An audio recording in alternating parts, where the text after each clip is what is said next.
welcome back to Abby the Star Wars Story. Today we're talking about Episode 1, also known as The Phantom Menace, my personal favorite movie. To get things started, I just loved all the jokes that were in there. I loved getting to see, my favorite one was probably whenever Padme runs into the room with Viceroy, and the Viceroy is like, drop all your weapons, you're surrounded. They drop all their weapons.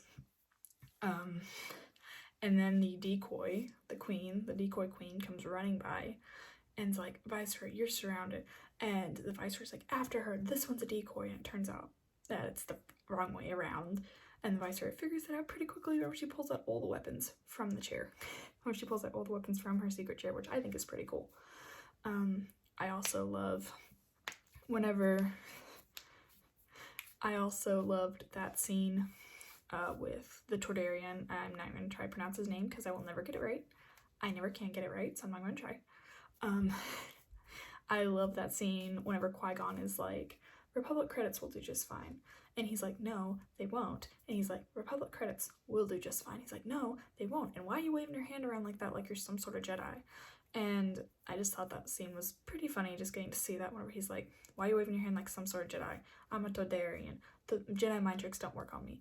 I loved that scene. I always will. It's one of my favorites. I also just loved like the aspect of the movie. I loved getting to see it. I loved how it brought all 6 of the original movies together.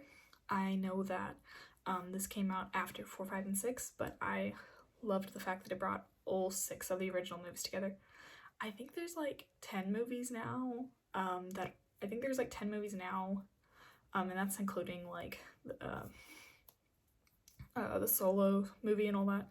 But without the Solo movie, I think there's like 8 total based on the Skywalker saga. Feel free to check that and let me know, because I haven't counted them in a minute. But I loved getting to watch that movie. I gotta go see it for the 25th anniversary this year. I gotta go see it for the 25th anniversary this year. Last month. I was really happy about that. In fact, oh my word, shaking my camera. In fact, I actually have the bag, the Loungefly, that I wore there.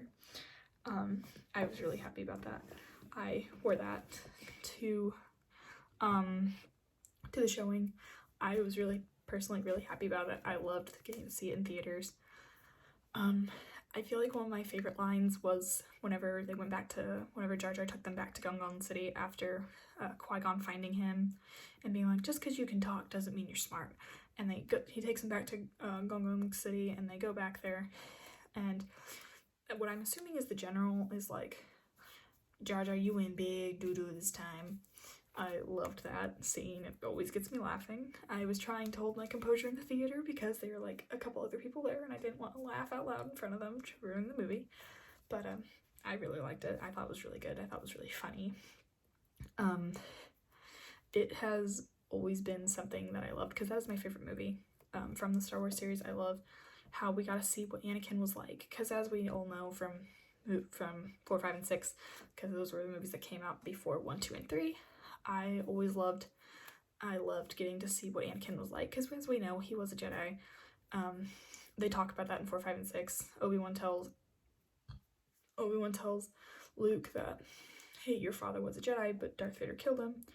And then in episode 5, it's revealed that no, Darth Vader is actually Anakin Skywalker. Like, Darth Vader reveals to Luke that, I'm your father, I'm Anakin Skywalker, and what Obi-Wan told you wasn't true. I'm not dead. I am. Like, I killed who I used to be, yeah, but I'm still Anakin. Better known as Darth Vader now. And then in episode 6, he tells Palpatine that I'm a Jedi like my father before me. He doesn't let that go. He knows what he stands for. He knows that he stands for what's right. And he's not going to back down from what he believes. So I liked seeing the fact that we got to learn a little bit more about Anakin and learn a little bit more about what Anakin likes and what Anakin was like before he turned the dark side and before he went to the temples. I liked getting to learn about that. I liked getting to see his passion for pod racing and flying and how that came into play. I love seeing him be able to help out, like him telling his mother that you always told us to help people in need. These guys are in need. They need parts. And if I win the race, I could buy the parts. And then he ends up winning the race. They end up buying the parts.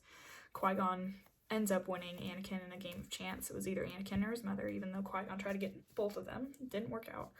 But he did get Anakin because of his midichlorian count, because it was so high. He knew that he was the chosen one. He takes them back to the council, and of course, the council's not really happy about it because Anakin's a lot older. Most time they would take them in between 1 and 3 years old because they didn't have attachments. They were able to be trained in the light side of the Force, less likely to turn over to the dark side. Did it always work? No. There were still quite a few Jedi that turned over to the dark side. Count Dooku, for example. Raised in the temples, but yet still turned to the dark side.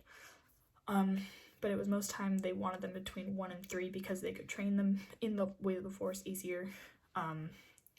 They didn't have attachments, and they could be able to be trained that the light side was the better side, as we all know. But Anakin was 8 years old, and they could feel that they knew he had an attachment to his mother. We could see that. Therefore, that made a problem. They knew he had anger. That also became a problem. As we all saw, he turned the dark side trying to save Padme because he had attachments. Trying to save Padme, that didn't work. He lost his mother. That made him mad. Like, there were so many things that just didn't work out.